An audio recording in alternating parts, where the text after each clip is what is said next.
Thakurmunda range ଅଧିକାରୀ ବଡ଼ ସଫଳତା। 2 दिन मध्य 2टी चोराशाल काठगंडी और चौकाठ बोझे पिकअप भ्यान जबत होती। चालाणकारी फेरार। गत मंगलवार दिन रुगुड़ीबेड़ा लक्ष्मीनारायण मंदिर निकट में एक धला पिकअप भ्यान को शाल चौकाठ बोझे सह जबत करथिला ठाकुरमुंडा रेंज अधिकारी।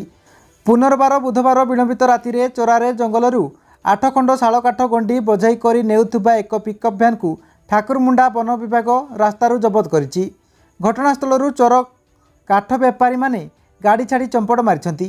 सूचना अनुसार जंगलरू शाल काठ काटी प्राय राति 3टा समय पिकअप भ्यान रे चालन होतिबार सूचना पाई ठाकुरमुंडा रेंज अधिकारी उमाकांत बेहरा नेतृत्व में वन विभाग कर्मचारी माने ठाकुरमुंडा निकट हांडीफुटा ग्राम प्रधानमंत्री रास्तार काठ बोझे भ्यानटी को अटकाई थिले।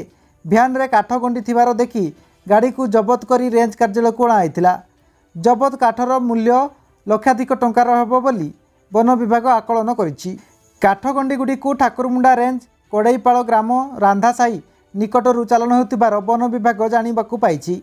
एने वन विभाग केस नंबर 2/2025 एक मामला रुजु करी तदंत करुछि। ठाकुरमुंडारू Laxminarayan Routray report Odisha news TV live.